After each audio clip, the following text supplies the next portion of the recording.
সম্মানিত ভিউয়ার্স, শিক্ষা এমন একটা জিনিস, আল্লাহ তাআলা বলছে তলাউল ইলমি ফারিদাতুম কুল্লি মুসলিমিন। আল্লাহ তাআলা জানাইছে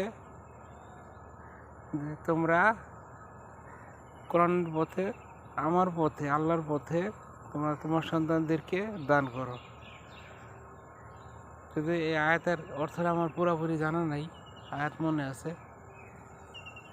যাই হোক, আমি পাপিষ্ঠ মানুষ, আমি একজন নাখান্দা ছোটোখাটো গুনাহগার বান্দা। ছোটোখাটো আমার চেয়ে গুনাহগার মানুষ আল্লাহ জমিনে আর নাই। আমি গুনাহগার, আমি গুনাহগার পূজা মাথায় লইয়াও আপনাদের কাছে আল্লাহর কালামের দাওয়াত দিতেছি যে আপনারা অবশ্যই আপনাদের সন্তানদেরকে ইসলামের শিক্ষায় শিক্ষিত করবেন। এখন বর্তমানে স্কুলের শিক্ষা যেভাবে দেখতেছি, দেখলে নিজের ভিতরে ব্যথা লাগে যে এমন অবস্থা দেখতেছি, যুবক যুবতী স্কুলের ভিতরে কি চলতেছে বলতে লজ্জাও লাগে। আমার এই ভিডিও, আমার এই আলোচনা আমার আত্মীয় স্বজন বা অন্যান্য যারা আছে, যারা বর্তমানে ভিডিও দেখে, তারা কিন্তু আমাদেরই সন্তান। যারা এই আলোচনা শুনে তারা কিন্তু আমাদেরই সন্তান। দেশের বাইরেও দেখে, ভিতর দেখে, সবাই দেখে। তারপরেও সংক্ষেপে এটাই বলতে হয়, স্কুল কলেজে যে সমস্ত শিক্ষা চলতেছে, বিয়ের পরে কি হয়, দুজনে বিয়ের পরে কি হয় সবাই জানে, তার চেয়ে বেশি হইতেছে স্কুল কলেজের ভিতরে। নাউজুবিল্লাহ। বর্তমান যে সমস্ত শিক্ষা এই যে স্কুলগুলি তৈরি করে রাখছে, দেখেন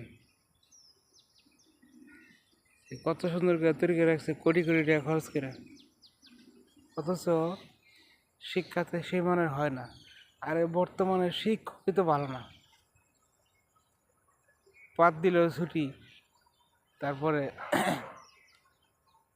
মানে কি না কেউ পারি না, মরতে গেলে ছুটি, আঁকতে গেলে ছুটি। আরে ভাই, এত ছুটির দরকারটা কি? হ্যাঁ, শিক্ষা গ্রহণ তো আমরাও করছি, আমরাও তো শিখছি। আমরা যে সময় লেখাপড়া করছি, এক শুক্রবার ছাড়া কোনো ছুটিই পাইনি, আলহামদুলিল্লাহ। সেই শিক্ষাই ছিল কাজের শিক্ষা।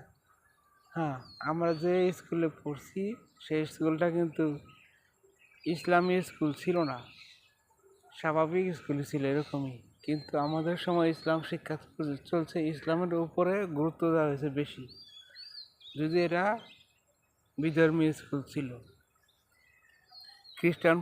খ্রিস্টান ধর্মের একজন মানুষের ছিল সেই স্কুলটা, যে স্কুলে লেখাপড়া করতাম। সেই স্কুলটায় মুসলমান শিক্ষক ছিল বিদায় মুসলমানের সন্তানটা বেশিরভাগ ছিল, যার কারণে সেখানে ইসলাম শেখানো হইতো বেশি। যে ইসলামের প্রতি গুরুত্ব তখনও বেশি দেওয়া হইতো যখন আমরা শিখছি। লেখাপড়া তো ছাড়ছি, আজ থেকে 27 বছর অতিক্রম হয়ে গেছে। 1999 সালে লেখাপড়া ছাড়ছি, আজ 2026, তাও আবার অর্ধেক হয়ে গেছে। তার মানে 27.5 বছর প্রায়ই। 1999 সালের ডিসেম্বর লেখাপড়া ছাড়া হয়েছে। সে সময় আর হয়নি, লেখাপড়া করা হয়নি, চাকরিতে ঢোকা হয়েছে, যার কারণে আর লেখাপড়া করতে পারলাম না।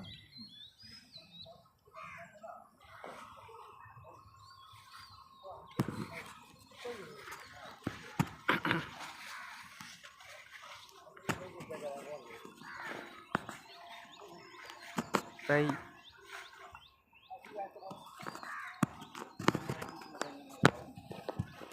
আমি বলতে চাই যে সে সময় এমন একটা শিক্ষা লাভ করতে পারি নাই।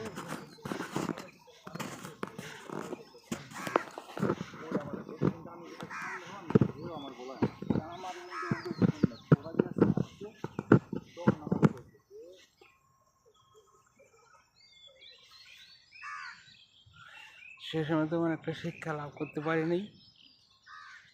মনে বড় আফসোস ছিল যে একজন আলেম হব, আলেম আল্লাহ তাআলা বানায় নাই।